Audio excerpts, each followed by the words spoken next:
এমনিতেই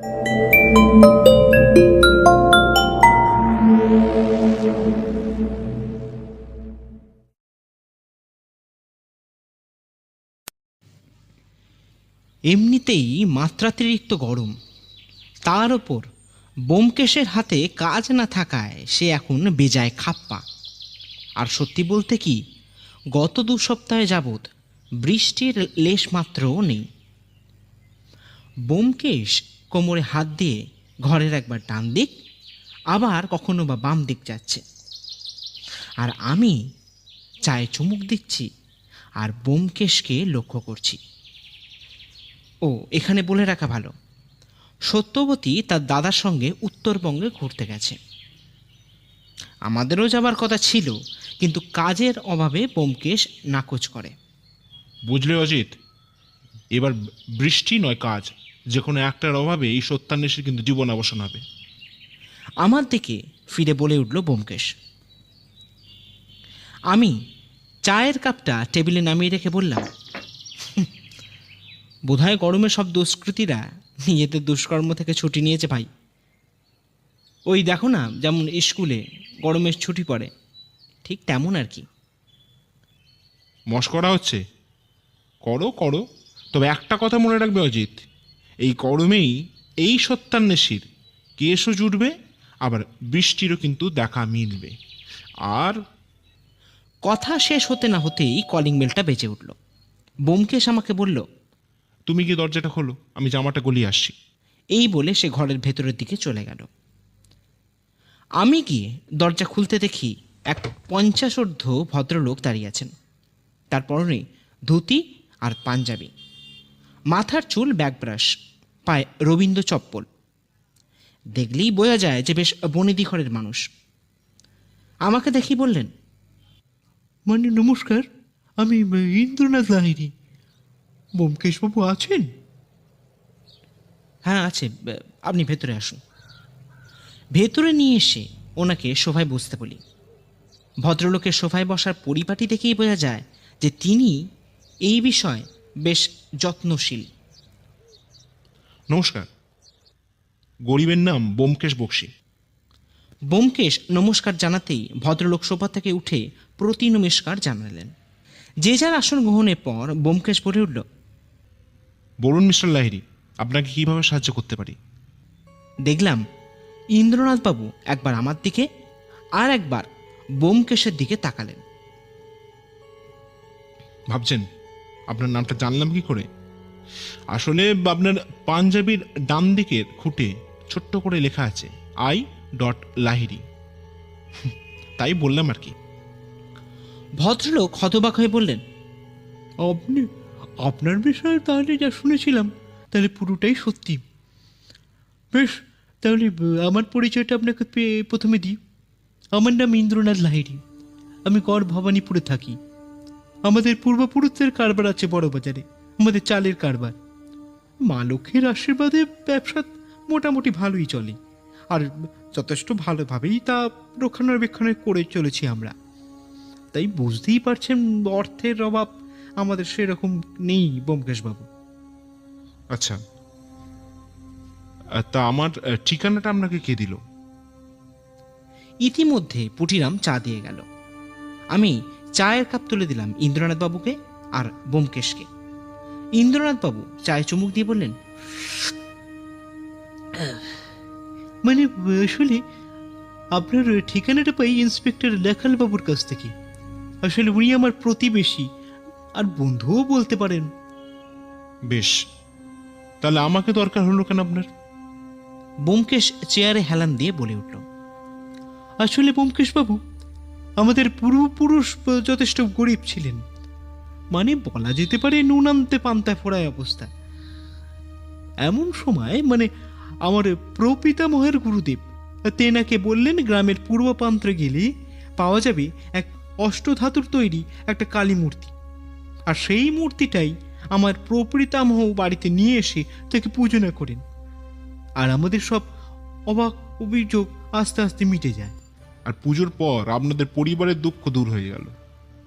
কিন্তু এতে আমার কি করার আছে ইন্দ্রনাথ বাবু?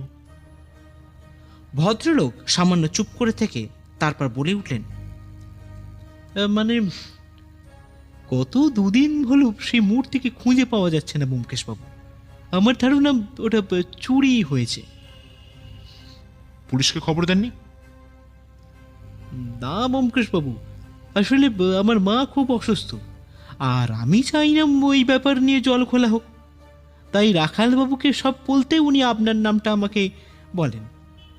এবার এই সব কিছুই আপনার উপর নির্ভর করছে ব্যোমকেশবাবু।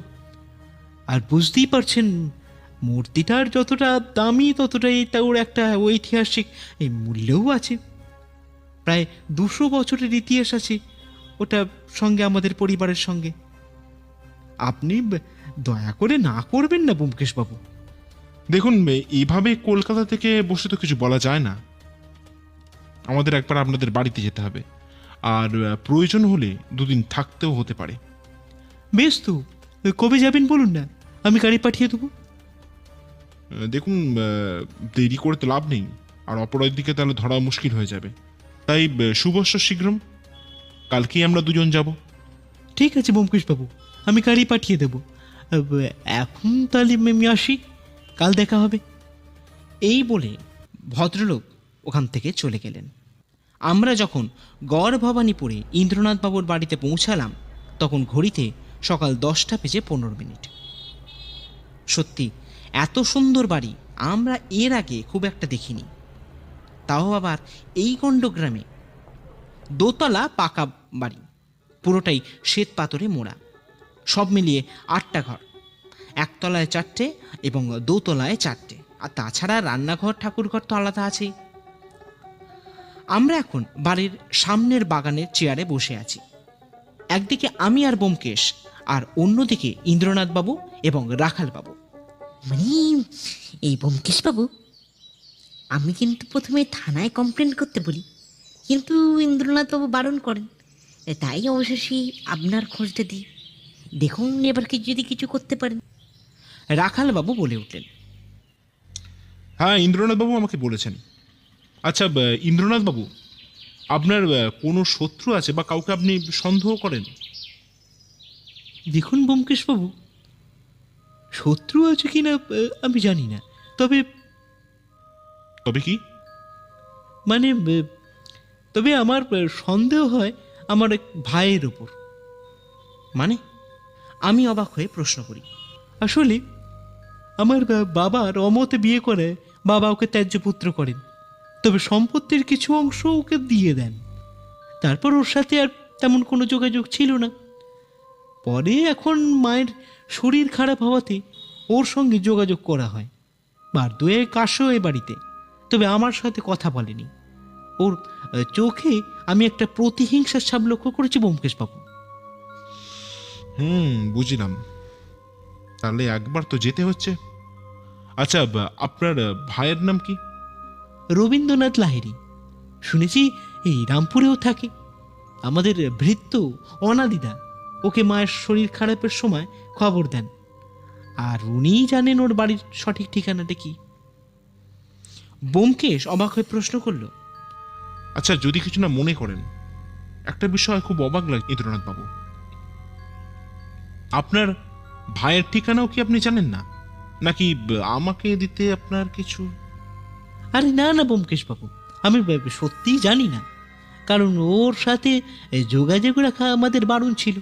আর তাছাড়া আমার কাজ নিয়েও আমি সারাক্ষণ একটা ব্যস্ত থাকি, তাই। আপনার ভাই কি করেন? ব্যোমকেশ চায়ের কাপ হাতে নিয়ে প্রশ্ন করল। শুনেছি কাঠের ব্যবসা করে, অবস্থাও খুব একটা মন্দ নয়। আর এছাড়া তেমন কাউকে তো সন্দেহের তালিকায় দেখতে পাচ্ছি না মিস্টার বক্সি। বেশ, আমি একবার আপনাদের ঠাকুরঘরটা ঘুরে দেখতে চাই।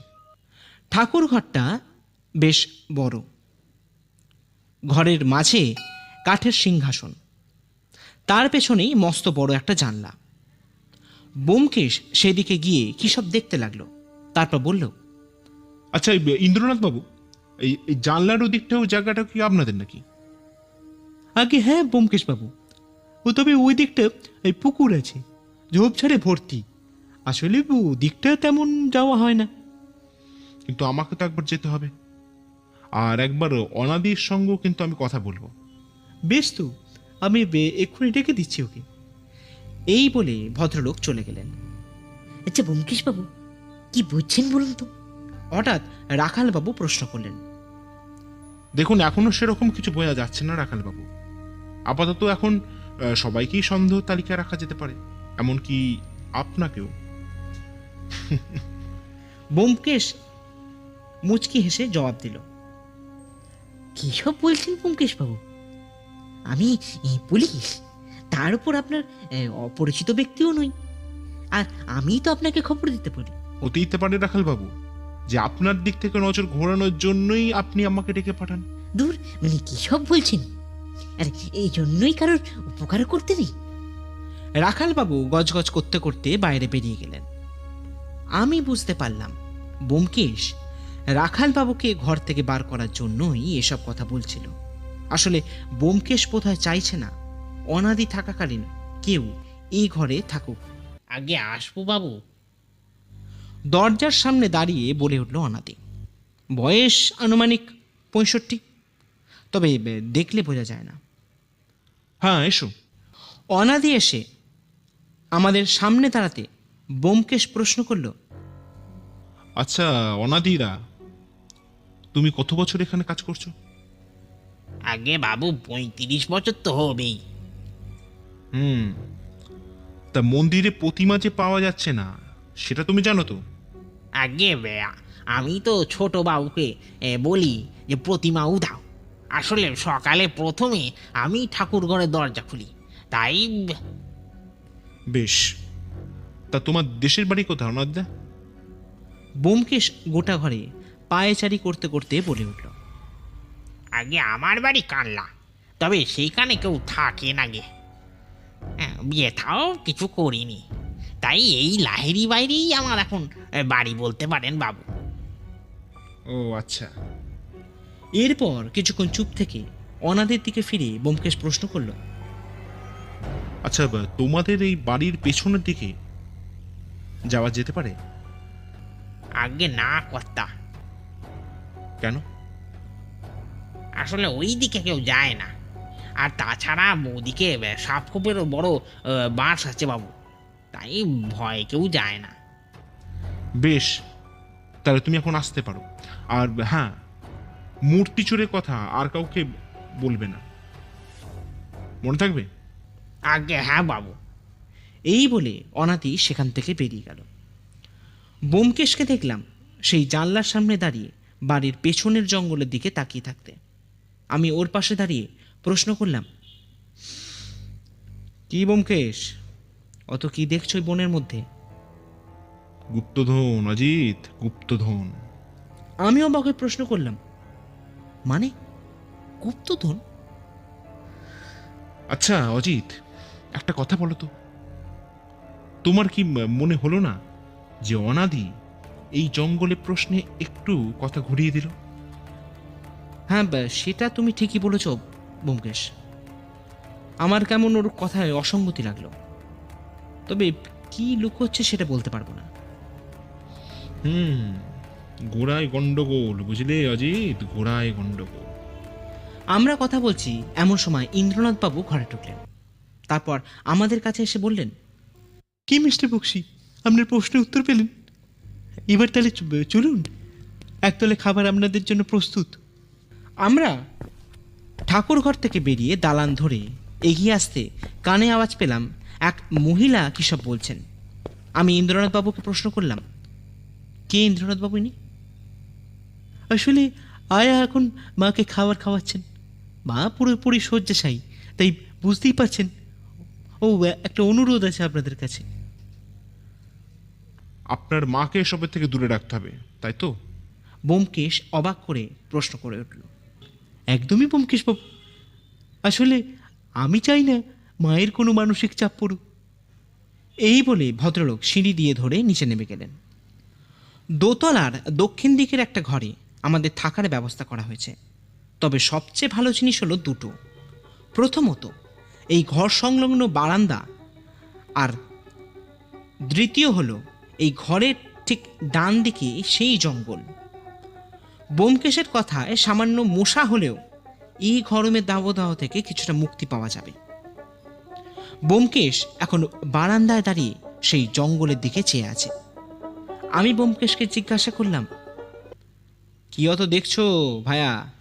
অজিত, ওই জঙ্গল কেন জানি না আমায় খুব ডাকছে। আর তাছাড়া একরকম মনোরম সবুজ গাছপালা কলকাতায় খুব বিরল।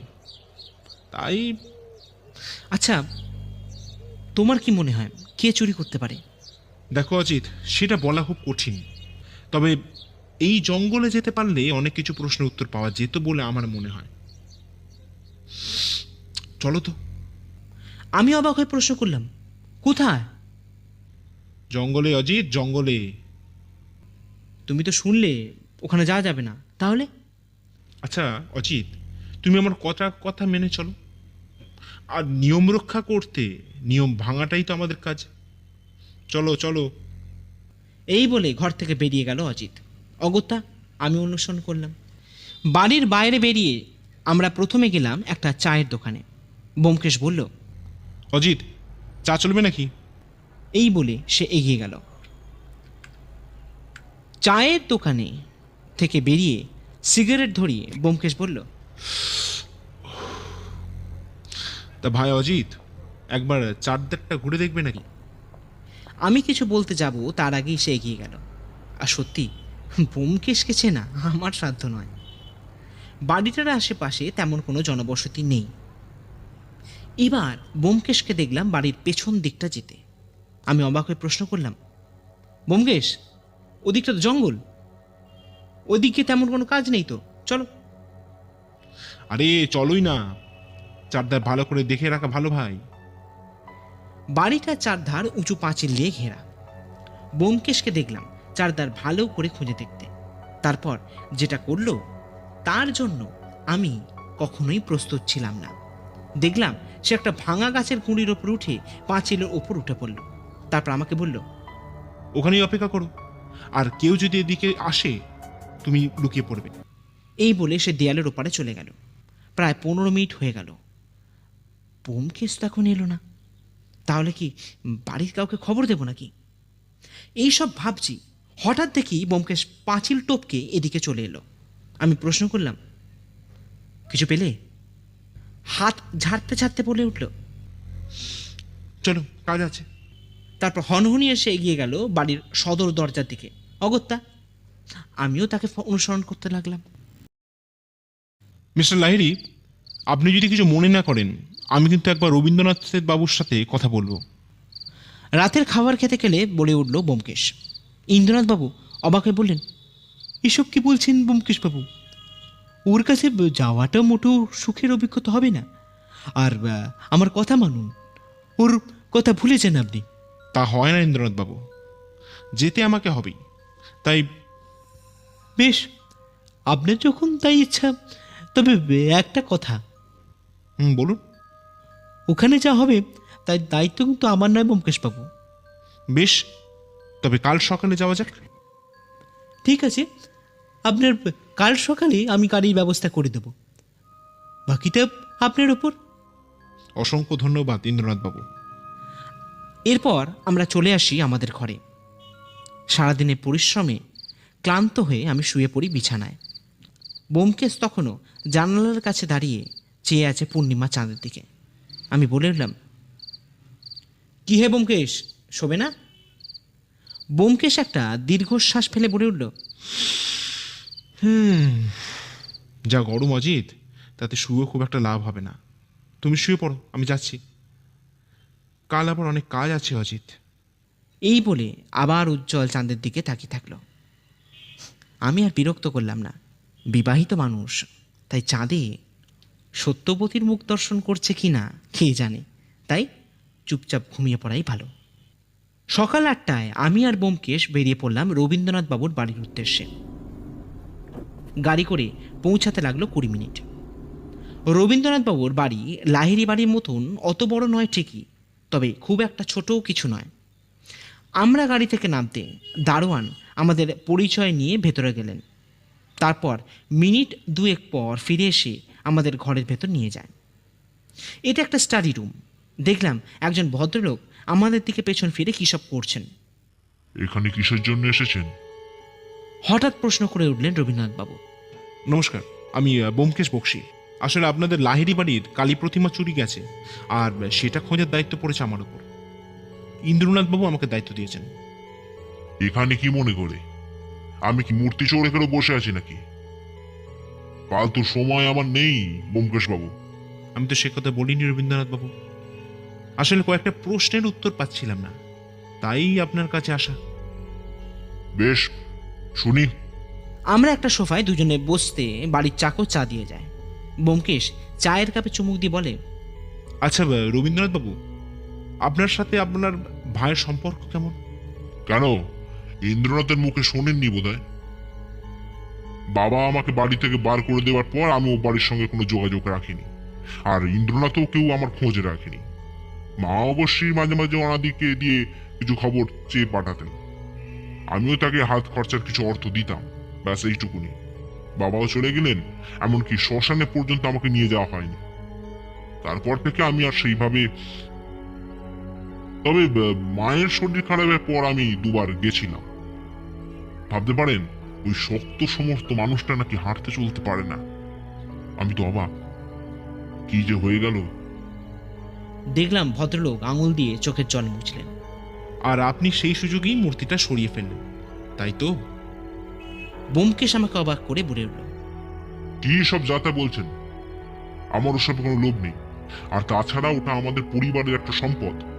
এমনিতে আমি তো যা রোজগার করি তাতে আমার যথেষ্ট ভালোভাবেই চলে যায় ব্যোমকেশ বাবু। আমি তো শুনলাম আপনার ব্যবসা খুব একটা ভালো যাচ্ছে না। ইন্দ্রনাথ বলেছে বোধহয়। এই হিংসার স্বভাবটা ওর দেখছি এখনো যায়নি। দেখুন ব্যোমকেশ বাবু, ব্যবসা তো ওপর নিচ থাকে, তা বলে আমি চুরি করিনি। বেশ, সেটা আমি খুঁজে বার করব। এখন আসি, নমস্কার।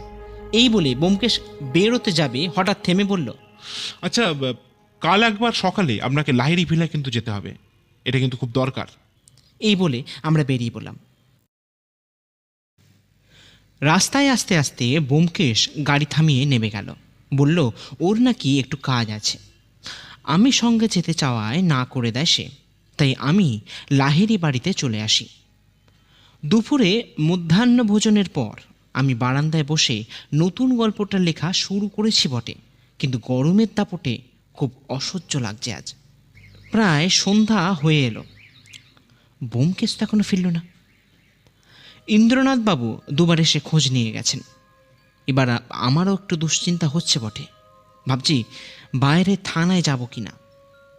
এমন সময় ব্যোমকেশ ঘরে ঢুকল। কি হয় বন্ধুবর, খুব চিন্তায় ছিলে মনে হচ্ছে। আমি রুক্ষ স্বরে বলে উঠলাম, কি করি বলো, সত্যবতীর কথা ভেবে চিন্তা এসে যায় আর কি। কি করে যে তোমায় সামলায় কে জানে। তারপর ব্যোমকেশ নিজের পাঞ্জাবিটা আনলায় ছড়িয়ে বারান্দায় গিয়ে দাঁড়ালো। আমি গিয়ে তাকে প্রশ্ন করি, ব্যোমকেশ, কিছু সন্ধান পেলেন নাকি? ব্যোমকেশ সিগারেটের ধোঁয়া ছেড়ে বলল, ওই দেখো অজিত, কেমন বিদ্যুৎ চমকাচ্ছে। রাতের অন্ধকার আরও জমাট বেঁধেছে অজিত। এখন খালি অপেক্ষা বৃষ্টির। বেশ, তাহলেই শান্তি। দম বন্ধ করা পরিবেশের বুকে নেমে আসবে শীতলতার পরশ। এই বলে দূরে অন্ধকার আকাশের দিকে চেয়ে চুপ করে রইল ব্যোমকেশ। ব্যোমকেশের কথাগুলোর মানে খোঁজার চেষ্টা করতে লাগলাম। তাহলে কি মূর্তির খোঁজ পেয়ে গেল নাকি ব্যোমকেশ? যাক, আমি ভেবে কি করব, তার চেয়ে বরং কালবৈশাখীর মনোরম পরিবেশকে উপভোগ করি। চারিদিকে শীতল বাতাসের সঙ্গে সঙ্গে বৃষ্টির ফোঁটা স্পর্শ করল আমাদের। লাহিড়ী বাড়ির পরিবেশ আজ সকালে একদম থমথমে। দালানে এখন বহু মানুষের পদধূলি। আগে বলে রাখি কে কে আছেন। আমি আর ব্যোমকেশ, ইন্দ্রনাথ লাহিড়ী এবং তার ঠিক বিপরীতে বসে আছেন রবীন্দ্রনাথ লাহিড়ী, ইন্সপেক্টর রাখালবাবু এবং তার সঙ্গে দুজন সিপাই ও চাকর অনাদি। ব্যোমকেশ চায়ের পেয়ালাটা টেবিলে নামিয়ে রেখে বলতে আরম্ভ করল, প্রথমে এখানে আসার জন্য রবীন্দ্রনাথ বাবুকে আমার অসংখ্য কৃতজ্ঞতা। এবার আসা যাক মূল ঘটনায়। ইন্দ্রনাথবাবু তার বাড়ির গৃহদেবতা মা কালীর অষ্টধাতুর মূর্তির চুরির সুরাহ পাওয়ার জন্য আমার কাছে যান। এই মূর্তিটা যেমন দামি তেমন তার একটা ঐতিহাসিক মূল্যও আছে। ইন্দ্রনাথ বাবুর কাছে জানতে পারি যে এটা তার পরিবারে প্রায় 300 বছর ধরে পূজনা করা হচ্ছে। তা প্রথমেই কেসটা শোনার পরে আমি সেরকম মশটা না পাওয়ায় কেসটা নেব না তাকে জানিয়ে দিই, কিন্তু ভাগ্যিস কেসটা নিই, কারণ এই কেসটা সমাধান করতে গিয়ে আমাকে বেশ বেগ পেতে হয়েছে। আর শুধু তাই নয়, আর অনেক উপন্যাসও করতে হয়েছে বটে। কি বলো অজিত? আমি মুচকি হেসে বললাম, যা বলেছ। আচ্ছা, তার আগে একজনকে এখানে আনা দরকার, দাঁড়ান। এই বলে ব্যোমকেশ সিঁড়ি বেয়ে ওপরে উঠে গেল। প্রায় মিনিট 15 পরে সে নেমে এলো ইন্দ্রনাথ বাবুর মাকে সঙ্গে নিয়ে। আমি তো অবাক, এই অসুস্থ মহিলাকে নিয়ে এসে কি করতে চাইছে ব্যোমকেশ। মানে এটা কি ধরনের রসিকতা ব্যোমকেশ বাবু? ইন্দ্রনাথ বাবু চেয়ার ছেড়ে বলে উঠলেন, এটা রসিকতা নাকি বাস্তব সেটা পরে বলছি, আপনি দয়া করে একটু বসুন, আপনার মা সুস্থ আছেন। ইন্দ্রনাথ বাবুর মাকে নিজের পাশে বসিয়ে ব্যোমকেশ আবারও বলতে শুরু করলো, আসলে এখানে আসা থেকে আমার কেমন জানি এই বাড়ির প্রতি একটা সন্দেহ দানা বেঁধে ওঠে। এসব খেয়ালি কথা শোনার সময় নেই মিস্টার বক্সি, আগে জানলে তো আসতাম না। রবীন্দ্রনাথ বাবু দাঁড়িয়ে বলে উঠলেন। ব্যোমকেশ নিজের মাথায় হাতটা বুলিয়ে একটু দৃঢ় কণ্ঠে বলে উঠল, দয়া করে আমার কথা শেষ না হওয়া পর্যন্ত কেউ কিছু বলবেন না। তারপর আবারও বলতে শুরু করলো, আপনার হয়তো মনে থাকবে ইন্দ্রনাথ বাবু, আপনাকে এই জঙ্গলের কথা জিজ্ঞাসা করেছিলাম, মানে আপনাদের বাড়ির পেছনে যে জঙ্গলটা হয়ে আছে। হ্যাঁ বলেছিলেন, আমি তো আপনাকে সব বলেছিলাম। আসলে আপনার অনুমতি ছাড়াই আমি ওখানে গিয়েছিলাম। মানে আপনাকে তো আমি সাবধান করে দিই, ওখানে সাপখোপের উপদ্রব, যদি কিছু হয়ে যেত। ভাগ্যিস ওখানে গিয়েছিলাম ইন্দ্রনাথ বাবু। ওখানে নেমে দেখতে পাই একটা পুরো মন্দির। বলাই বাহুল্য, ওখানে গাছপালা এতটাই ঘন যে মন্দিরটা ওই গাছপালার আড়ালেই লুকিয়ে যায়। তবে ওই মন্দিরে ঢুকে আমি দর্শন পাই এক বিশেষ জিনিসের। কোন জিনিসের ব্যোমকেশ বাবু? এই যে, এই বলে ইন্সপেক্টর সাহেবের হাতে থাকা ব্যাগটা নিজের হাতে তুলে নিল। আশ্চর্য ব্যাপার হলো যে এই ব্যাগটা ইন্সপেক্টর সাহেবের পাশে রাখা ছিল, সেটা আগে আমাদের নজরে পড়েনি। এই দেখুন ইন্দ্রনাথ বাবু। এই বলে অষ্টধাতুর কালী মূর্তিটা তুলে ধরল ব্যোমকেশ। সত্যি এত সুন্দর মূর্তি এর আগে আমি কখনোই দেখিনি। ওহ, বাজা গেল ব্যোমকেশ বাবু, আপনাকে অসংখ্য ধন্যবাদ। এই বলে ইন্দ্রনাথ বাবু ব্যোমকেশের হাত থেকে মূর্তিটা নিয়ে নিজের হাতে নিলেন। তারপর সেটা কপালে ঠেকিয়ে বললেন, চলো মা, তোমার নিজের জায়গায় চলো মা।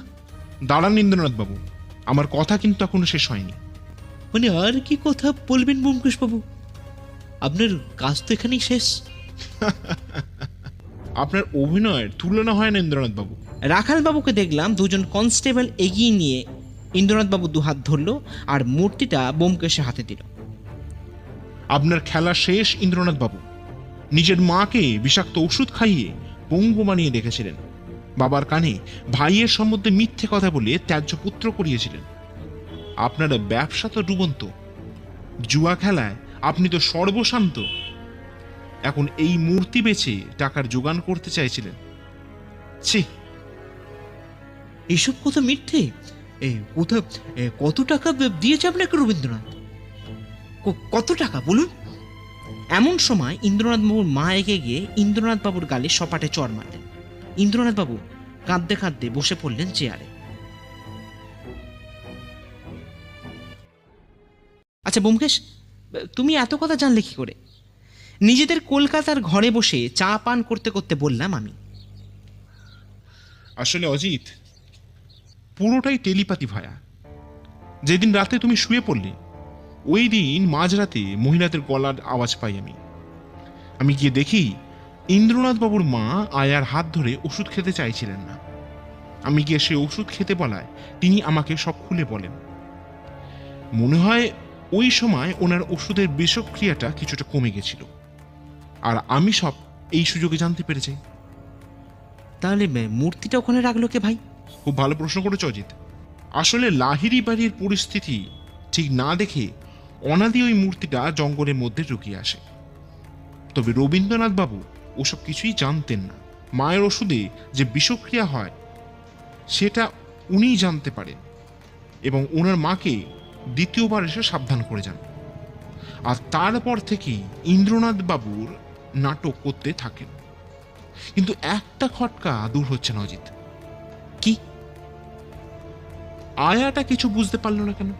হয়তো দেখো রবীন্দ্রনাথ বাবু ওনাকে হাত করেছিলেন। আর তা হতে পারে। এখন সবকিছুই রবীন্দ্রনাথ বাবুর তত্ত্বাবধানে। এই বলে ব্যোমকেশ জানলার সামনে গিয়ে দাঁড়ালো। বাইরের অঝোর ধারায় বৃষ্টি হচ্ছে। ব্যোমকেশ চোখ বন্ধ করে আমাকে উঠে বলল, গরমে ফাটল ধরা মাঠের মাটিতে বৃষ্টির ছোঁয়ায় এক ভারী সুন্দর গন্ধ বেরোচ্ছে অজিত। মনটা ভরে যাচ্ছে। এখন যদি তোমার বউঠান সঙ্গে থাকতো। এই বলে চুপ করে গেল ব্যোমকেশ। কালবৈশাখীর ঝড়ের শীতলতার সঙ্গে সঙ্গে হারিয়ে যাচ্ছে বহুদিনের উত্তপ্ত হয়ে যাওয়া স্মৃতির ভিড়। সেইখানে স্থান পাচ্ছে বাংলা প্রকৃতির এক ভালোবাসার অ্যালবাম। যেমন ময়ূর পেখম মেলে তার সঙ্গীকে আকর্ষণ করে, তেমনি আজই কালো মেঘ, ঝড় বৃষ্টি আকর্ষণ করছে কলকাতায় বসে থাকা এক সত্যান্বেষীকেও। ব্যোমকেশ তাকিয়ে আছে দূরের দিকে। হয়তো তার মনে পড়ে যাচ্ছে সত্যবতী আর খোকার কথা। লক্ষ্য করলাম ব্যোমকেশের চোখের ওপর একটা জলের ফোঁটা।